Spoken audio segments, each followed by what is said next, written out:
Bu Kexiansu, Jilid 5 bagian 4. Sumoy, sudah sering aku melihat sikapmu yang aneh. Engkau marah-marah ketika kita berada di pulau neraka. Engkau cemburu melihat Soancu berbuat baik kepadaku, dan kau tidak senang melihat Kongkongnya hendak menjodohkan Soancu dengan aku. Sumoy, aku tidak tahu apa cemburu itu tandanya cinta. Akan tetapi, jawablah demi pemecahan persoalan yang kita hadapi ini. Cintakah kau kepadaku? Disinggung-singgung tentang sikapnya di pulau neraka yang jelas menandakan rasa cemburunya, Suat Hong menjadi makin malu. Dicobanya untuk menjawab, akan tetapi begitu dia bertemu pandang dengan suhengnya, dia menjadi makin malu, dan ditutupinya mukanya dengan kedua tangan. Kepalanya digeleng-gelengkan, dan dia berkata, aku tidak tahu. Aku tidak tahu, kau saja yang bicara, Suheng. Kau saja yang menjawab, apakah kau cinta padaku atau tidak? Dan kini Suat Hong menurunkan kedua tangannya. Sepasang matanya yang bening itu kini dengan penuh selidik menatap wajah Sin Leong. Sin Leong menarik napas panjang. Itulah yang membingungkan hatiku selama ini, Sumoy. Mau bilang tidak mencintaimu, buktinya aku suka kepadamu. Akan tetapi, untuk menyatakan bahwa aku cinta padamu, sulit pula, karena aku sendiri tidak tahu bagaimana sesungguhnya cinta itu. Apakah seperti cintanya Suhu terhadap ibumu yang berakhir dengan peristiwa menyedihkan itu? Ataukah seperti cintanya ibumu kepada Suhu?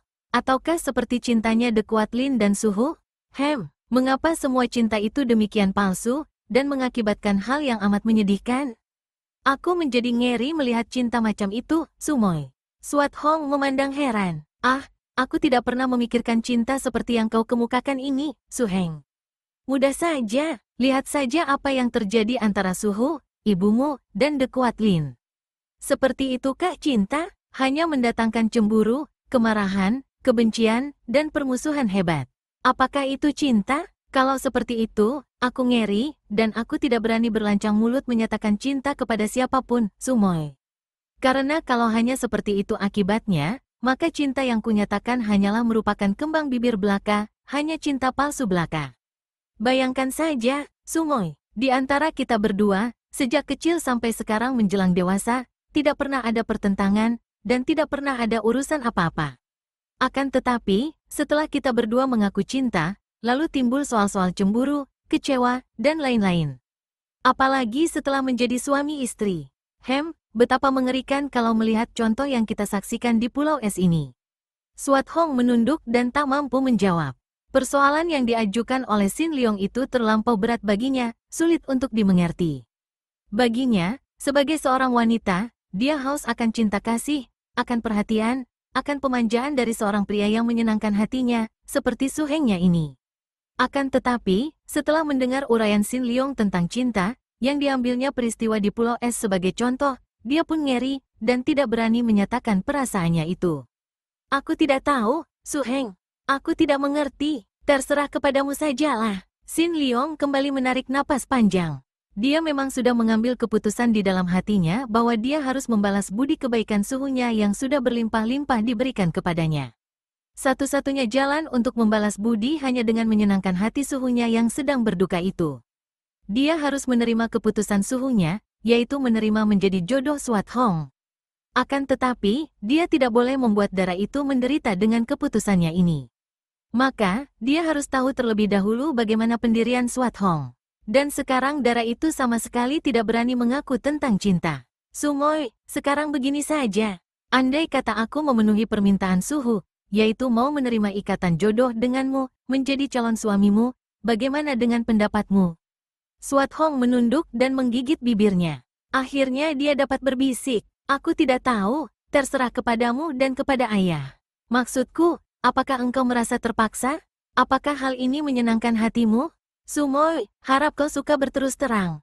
Kalau kau seperti aku, tidak bisa mengaku cinta begitu saja, setidaknya kau katakan, apakah ikatan jodoh ini tidak menimbulkan penyesalan bagimu? Suat Hong tidak menjawab, hanya menggeleng kepala. Kalau begitu, andai kata aku menerima, engkau pun akan menerimanya dengan senang hati? Suat Hong mengangguk, kalau begitu, mari kita pergi menghadap ayahmu. Aku akan menerima permintaannya. Betapapun juga, kita harus menghiburnya, menyenangkan hatinya. Aku telah berhutang banyak budi dari Suhu, maka kalau dengan penerimaan ini aku dapat sekedar membalas budinya, aku akan merasa senang. Xin Liong mengambil dayung perahu dan mulai menggerakkan dayung itu. Su Heng, kau menerima karena kasihan kepada ayah. Jadi kau tidak cinta kepadaku? Su Moi, aku tidak berani berlancang mulut mengaku cinta. Aku telah banyak menyaksikan cinta kasih yang kuragukan kemurniannya. Aku khawatir bahwa sekali cinta diucapkan dengan mulut, maka itu bukanlah cinta lagi. Aku tidak tahu, apakah cinta itu sesungguhnya. Maka, aku tidak berani lancang mengaku, Su Moi. Ah, jeritan Suat Hong ini adalah campuran dari rasa kecewa dan juga kekagetan hebat. Matanya terbelalak memandang ke depan. Melihat wajah Su Moi-nya, Xin Liong cepat menengok, dan pada saat itu terdengar ledakan dahsyat dibarengi dengan cahaya kilat yang seolah-olah membakar dunia. Xin Liong yang sedang terbelalak memandang itu melihat air muncrat tinggi sekali, disusul asap dan api muncul dari permukaan laut antara perahunya dan pulau es. Kedua orang muda yang terbelalak dengan muka pucat itu tidak berkesempatan untuk terheran lebih lama lagi, karena tiba-tiba perahu mereka dilontarkan ke atas. Dalam saat lain, perahu itu telah dipermainkan oleh gelombang yang mendahsyat dan menggunung. Suara mengguru memenuhi telinga mereka, dan keheningan yang baru saja mencekam lautan itu kini terisi dengan kebisingan yang sukar dilukiskan. Xin Liong berteriak, Su Moi, bantu aku. Jangan sampai perahu terguling. Keduanya mengerahkan tenaga, menggunakan dayungnya untuk mengatur keseimbangan perahu. Namun, kekuatan gelombang air laut yang amat dahsyat itu mana dapat ditahan oleh tenaga manusia, biarpun kedua orang muda itu adalah tokoh-tokoh pulau es sekalipun. Perahu mereka menjadi permainan gelombang, dilontarkan tinggi ke atas, disambut, dan diseret ke bawah. Seolah-olah ada tangan malaikat maut atau ekor naga laut yang menyeret perahu ke dasar laut, akan tetapi tiba-tiba diayun lagi ke atas, ditarik ke kanan, didorong ke kiri, sehingga kedua orang murid Raja Han Tiong itu menjadi pening dan setengah pingsan. Mereka tidak ingat akan waktu lagi, tidak tahu berapa lama mereka diombang-ambingkan air laut, tidak tahu lagi berapa jauh mereka terbawa ombak. Mereka tidak sempat menggunakan pikiran lagi, yang ada hanya naluri untuk menyelamatkan diri, menjaga sekuat tenaga agar perahu mereka tidak sampai terguling, dan tangan mereka tidak sampai terlepas memegangi pinggiran perahu. Dengan tangan kanan memegang pinggiran perahu, tangan kiri Xin Liong memegang lengan kanan Su Moi-nya. Betapapun juga, dia tidak akan melepaskan Su Moi-nya. Suat Hong yang biasanya tabah dan tidak mengenal takut itu, sekali ini menangis dengan muka pucat dan mata terbelalak. Terlampau hebat keganasan air laut baginya, terlampau mengerikan melihat gelombang setinggi gunung yang seolah-olah setiap saat hendak mencengkeram dan menelannya itu. Tiba-tiba Suat Hong menjerit. Segulung ombak besar datang dan menelan perahu itu. Mereka gelagapan karena ditelan air, kemudian mereka merasa betapa perahu mereka dilambungkan ke atas. Brukek, keduanya terpental keluar, akan tetapi masih saling bergandeng tangan. Cepat Xin Liong menyapu mukanya agar kedua matanya dapat memandang. Ternyata perahu mereka telah dilontarkan ke sebuah pulau kecil yang penuh batu karang, sebuah pulau yang menjulang tinggi, akan tetapi hanya kecil-kecil sekali. Merupakan sebuah batu karang besar yang menonjol tinggi. Su Moi, lekas, kita naik ke sana. Xin Liong tidak mempedulikan tubuhnya yang terasa sakit semua, membantu Su Moi-nya merangkak bangun. Pipi kanan dan lengan kiri Suat Hong berdarah, akan tetapi gadis itu pun agaknya tidak merasakan semua ini. Tersaruk-saruk dia dibantu Su Heng-nya merangkak dan menyeret perahu ke atas, kemudian mereka melanjutkan pendakian ke atas puncak batu karang itu dengan susah payah.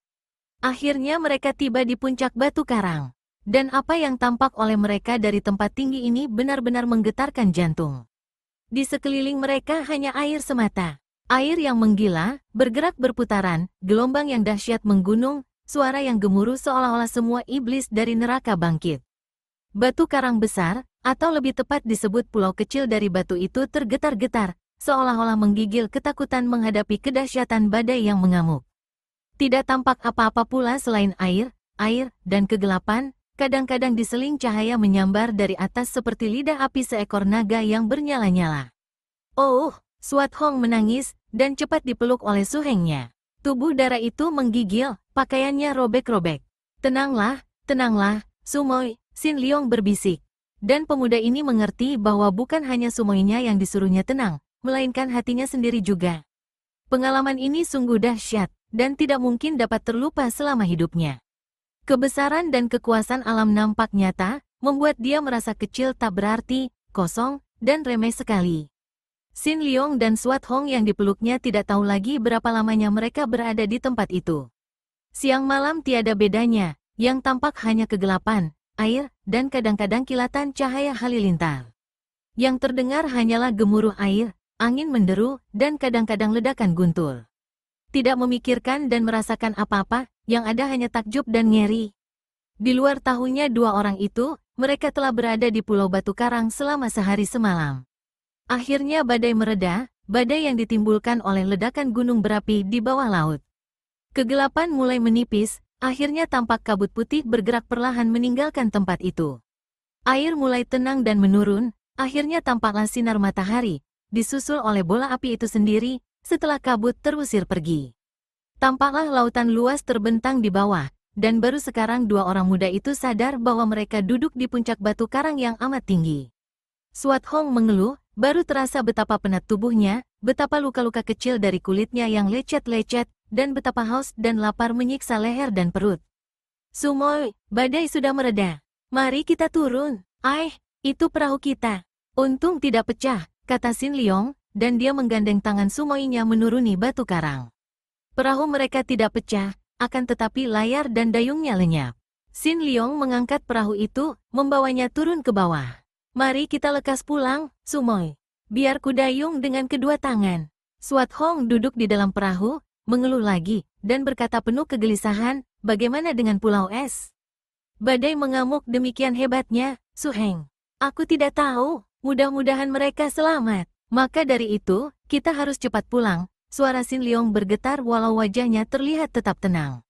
Dia lalu menggunakan kedua tangannya yang kuat sebagai dayung.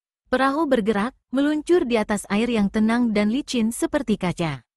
Sama sekali tidak ada tanda-tanda di permukaan air bahwa air itu telah mengamuk sedemikian hebatnya baru-baru ini. Tak lama kemudian Xin Liong mendapatkan dayung yang dipatahkan dari batang pohon yang hanyut di air. Agaknya pulau-pulau kecil di sekitar tempat itu telah diamuk badai sedemikian hebatnya, sehingga pohon-pohon tumbang dan terbawa air. Setelah keadaan cuaca terang kembali, Xin Liong dapat menentukan arah perahu, dan tak lama kemudian tampaklah pulau es dari jauh. Kelihatannya masih seperti biasa, sebuah pulau keputihan memanjang di kaki langit, berkilauan tertimpa sinar matahari. Hati mereka lega, dari jauh kelihatannya tidak terjadi perubahan di pulau itu.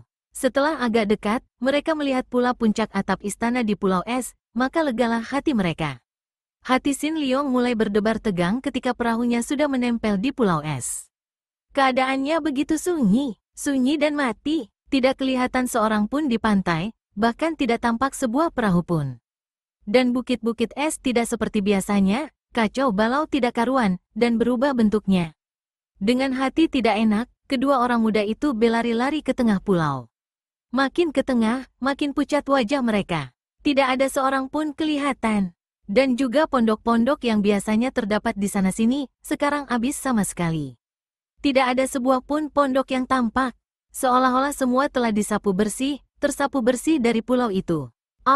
Suat Hong berdiri dengan muka pucat, kedua kakinya menggigil. Mari kita ke istana, Sumoy. Xin Liong yang berkata dengan suara bergetar, lalu menyambar lengan Sumoynya, dan diajaknya darah itu lari ke dalam istana. Beberapa kali terdengar Suat Hong mengeluarkan seruan tertahan, dan Xin Liong juga kaget bukan main. Mereka seperti memasuki sebuah kuburan. Sunyi, kosong, dan tidak ada bekas-bekasnya tempat itu didiami manusia. Habis sama sekali, baik perabotan istana maupun manusia-manusianya. Tidak tertinggal sepotong pun benda atau seorang pun manusia. Habis semua, kemanapun mereka lari dan berteriak-teriak memanggil, yang terdengar hanya gema suara mereka sendiri. Suat Hong tidak mampu menahan himpitan perasaan yang ngeri dan berduka, tubuhnya tergelimpang, dan tentu akan terbanting kalau tidak cepat disambar oleh Xin Liong. Sumoy, akan tetapi, suara ini kandas di kerongkongannya. Dan tanpa disadari pula, kedua pipi Xin Liong basah oleh air matanya yang mengalir deras menuruni kanan kiri hidungnya ketika dia memondong tubuh Sumoynya yang pingsan itu ke dalam kamar. Akan tetapi, dia termangu-mangu ketika tiba di ambang pintu kamar yang terbuka. Kamar itu kosong dan bersih, tidak ada sebuah atau sepotong pun perabotannya. Terpaksa dia merebahkan tubuh Sumoynya di atas lantai, dan dia sendiri merebahkan kepala di atas kedua lututnya sambil menangis. Terlampau hebat peristiwa yang dihadapinya, pulau es telah disapu bersih oleh badai. Bersih sama sekali, sehingga agaknya tidak ada seorang pun manusia yang tertolong. Tidak ada sepotong pun barang yang tertinggal, kecuali bangunan istana yang memang amat kuat itu. Setelah siuman, Suat Hong menangis, mengapa? Mengapa? Ayah, kasihan sekali ayah. Akhirnya Sin Leong dapat menghibur dan membujuknya. Mereka berdua lalu mengadakan pemeriksaan, dan mendapat kenyataan bahwa benar-benar pulau es telah diamuk badai. Agaknya air laut telah naik sedemikian tinggi sehingga pulau itu terendam air.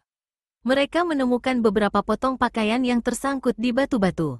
Dengan hati terharu penuh kedukaan, mereka mengumpulkan pakaian itu, entah punya siapa, tapi menjadi barang peninggalan yang amat berharga. Kemudian mereka memeriksa istana. Memang ada beberapa benda yang masih tertinggal di dalam kamar di bawah tanah, akan tetapi yang berada di atas, semua habis dan lenyap.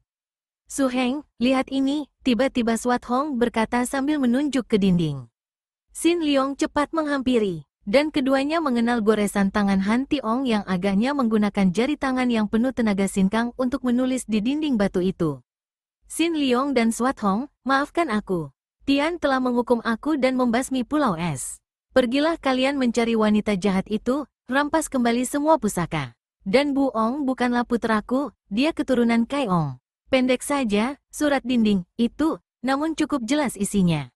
Sin Leong menarik napas panjang. Kasihan dia kepada suhunya yang mati meninggalkan dendam itu. Su Heng, lihat ini. Tak jauh dari tulisan itu terdapat bekas jari-jari tangan mencengkeram dinding. Mudah saja mereka menggambarkan keadaan Han Tiong, dan keduanya tak dapat menahan tangis mereka. Agaknya dalam menghadapi amukan badai, Han Tiong berhasil menggunakan tenaganya untuk mempertahankan diri beberapa lamanya dengan mencengkeram dinding. Raja itu sempat pula membuat tulisan itu, sebelum kekuatan yang jauh lebih besar daripada kekuatannya menyeret keluar dari istana dan bahkan dari pulau itu. Kasihan sekali Suhu. Sin Leong menghapus air matanya. Suat Hong mengepal tinjunya. Aku akan mencari perempuan iblis itu. Selain merampas kembali pusaka pulau es, aku juga akan menghukumnya. Dialah yang mencelakakan ibuku, yang mencelakakan ayahku. Sin Leong menarik napas panjang. Sudah diduganya ini, tentu akan terjadi balas-membalas, dendam tak kunjung habis. Sumoy, Suhu hanya meninggalkan pesan agar kita mencari kembali pusaka-pusaka itu. Kau yang mencari pusaka, aku yang membunuh iblis betina itu. Suat Hong berseru penuh semangat. Dan Bu Ong, apa pula artinya ini? Bukan putra ayah. Sumoy, tenanglah, dan dengarlah penuturanku. Mungkin hanya aku dan ayahmu saja yang tahu akan nasib wanita itu, nasib yang amat buruk dan mengerikan. Tahukah kau apa yang telah dialami oleh De Kuat Lin sebelum ditolong ayahmu? Sin Leong lalu menceritakan keadaan De Kuat Lin yang menjadi gila karena 12 orang suhengnya dibunuh orang, dan agaknya, melihat keadaannya, gadis yang tadinya seorang pendekar wanita perkasa itu telah diperkosa di antara mayat para suhengnya. Kurasa demikianlah kejadiannya. Setelah Suhu menyatakan bahwa Bu Ong adalah keturunan Kai Ong, teringatlah aku. Jelas bahwa De Kuat Lin diperkosa oleh pembunuh 12 orang anak murid Bu Tongpai itu, sehingga anak yang dilahirkannya itu, Han Buong, adalah keturunan Kai Ong yang memperkosanya dan membunuh para suhengnya. Mendengar penuturan tentang nasib mengerikan yang dialami ibu tirinya, Suat Hong bergidik. Akan tetapi dia mengomel, yang berbuat jahat kepadanya adalah raja pengemis itu, mengapa dia membalasnya kepada ibu? Dan dia telah menghancurkan penghidupan ayah. Betapapun juga, aku harus mencarinya, dan membalaskan sakit hati ibu dan ayah. Sin Leong maklum bahwa membantah kehendak Sumoynya ini percuma, hanya akan menimbulkan pertentangan saja. Maka, diam-diam dia mengambil keputusan untuk selalu mendamping Sumoynya, selain menjaga keselamatan darah ini, juga kalau perlu mencegah sepak terjangnya yang terdorong oleh nafsu dan dendam. Betapapun juga, setelah pulau es dibasmi oleh badai, darah ini kehilangan ayah bunda, tiada sanak kadang, tiada handai taulan, dan dialah satu-satunya orang yang patut melindunginya, sebagai suhengnya. Ataukah sebagai calon suami? Sin Leong tidak mengerti dan tidak berani memutuskan. Biarlah hal perjodohan itu diserahkan kepada keadaan kelak. Dia tidak membantah ketika Sumoynya mengajaknya meninggalkan pulau es yang telah kosong itu untuk mencari ibunya, dan kalau masih juga tidak berhasil, untuk pergi ke daratan besar mencari De Kuat Lin. Beberapa hari kemudian, setelah yakin benar bahwa tidak ada seorang pun di antara penghuni pulau es yang selamat dan kembali ke pulau itu, Xin Liong dan Suat Hong berangkat meninggalkan pulau es. Ketika perahu kecil yang mereka dayung itu meluncur meninggalkan pulau, Suat Hong memandang ke arah pulau dengan air mata bercucuran. Juga Xin Liong merasa terharu dan berduka mengingat akan nasib para penghuni pulau es yang mengerikan itu. Mereka berdua mendayung perahu menuju ke selatan, dan di sepanjang perjalanan ini mereka menemukan bukti-bukti kedahsyatan badai dan keanehan alam yang diakibatkan oleh letusan gunung berapi di bawah laut itu. Ada pulau yang lenyap sama sekali, dan ada pula pulau yang baru muncul begitu saja. Pulau yang amat aneh, pulau batu karang yang masih jelas kelihatan bahwa pulau ini tadinya merupakan dasar laut dengan segala keindahannya, dengan makhluk hidup dan tetumbuhannya yang kini semua mengeras menjadi batu karang dengan bermacam bentuk.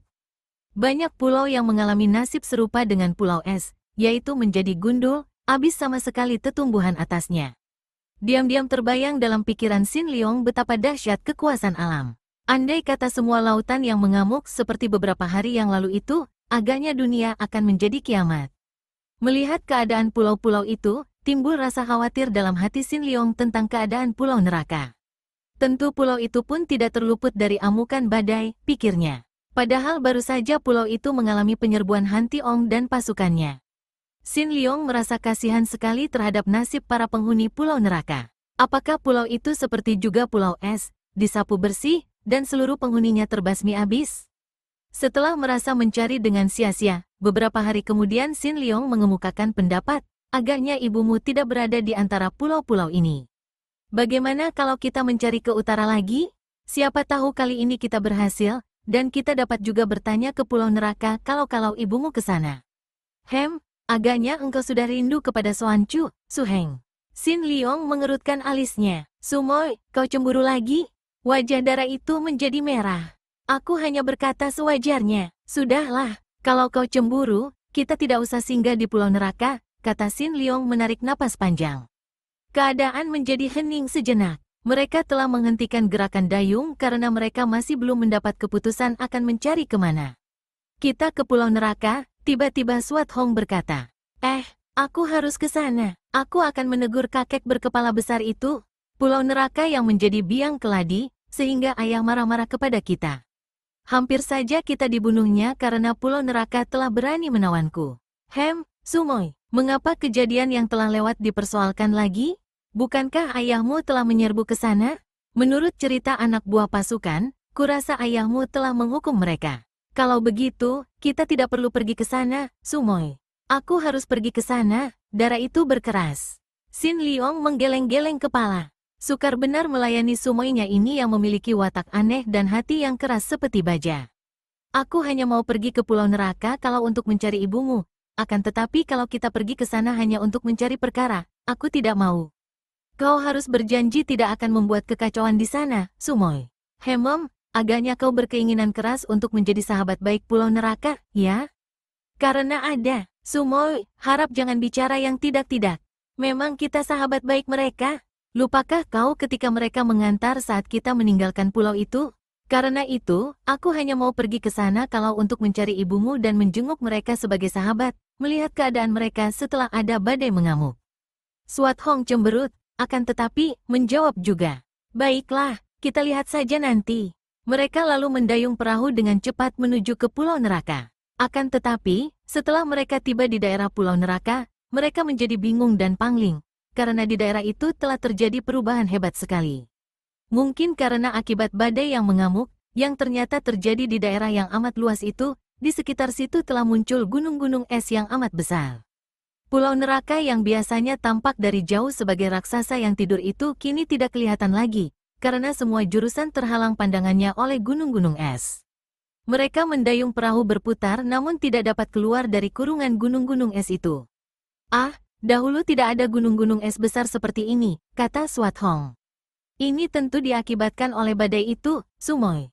Biarlah kita mengasuh dulu, dan aku akan coba melihat keadaan dari puncak sebuah gunung. Kau tunggu saja di sini. Perahu itu menempel pada sebuah bukit es yang tinggi, dan Xin Liong meloncat ke daratan es. Kemudian dia menggunakan ilmunya berlari cepat, mendaki gunung es itu untuk melihat dan mengenali daerah itu dari atas puncaknya yang tinggi. Tiba-tiba terdengar suara gerengan keras sekali yang mengguncangkan seluruh gunung es itu.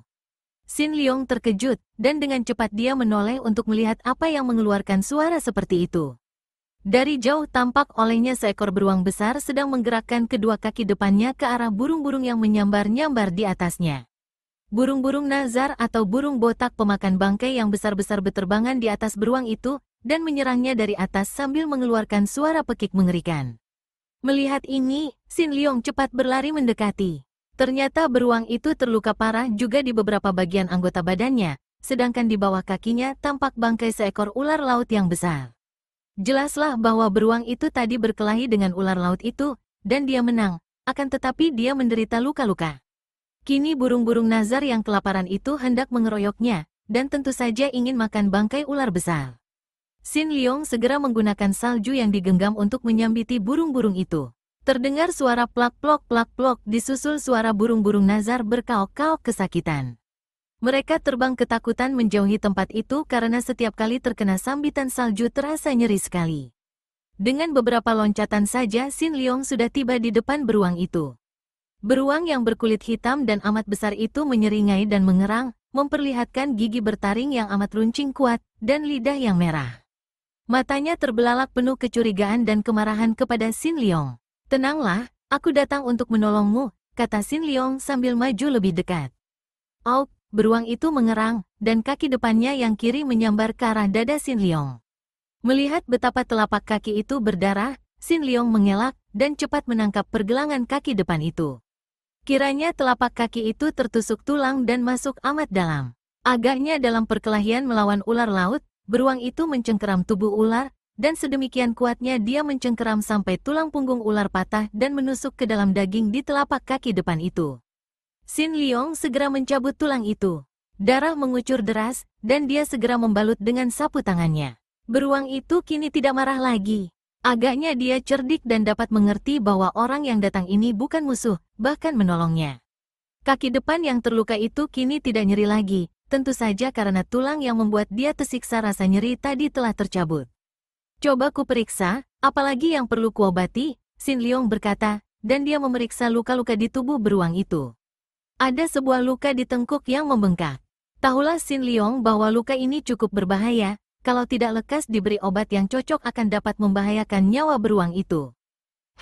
Aku harus mencarikan daun obat untuk luka-lukamu," katanya, lupa bahwa beruang itu tentu saja tidak mengerti apa yang dia katakan. "Hai, Su Heng, ada apakah?" Tiba-tiba terdengar teriakan dari atas. Xin Liong menoleh, dan melihat sumoinya turun berlari-lari cepat sekali. Setelah dekat, beruang itu mengerang dan memandang Suat Hong dengan marah. Binatang buruk!" Suat Hong memaki. Dia terluka cukup berat, akan tetapi dia menang berkelahi melawan ular laut itu. "Lihat, betapa besarnya ular itu, Sumoi. Beruang ini kuat sekali. Aku harus mengobatinya sampai sembuh." Suat Hong mengerutkan alisnya. "Perlu apa menolong binatang buas seperti itu, Su Heng? Membuang-buang waktu saja. Dia tidak buas lagi, Sumoi. Lihat betapa jinaknya. Dia pun makhluk hidup yang perlu kita tolong. Aku merasa kasihan kepadanya, Sumoi." "Wah, kau lebih mementingkan dia. Hei, ada apa engkau?" Tiba-tiba Xin Liong berteriak melihat beruang itu menggereng-gereng dan menarik-narik tangannya, seolah-olah hendak mengajak Xin Liong pergi dari situ.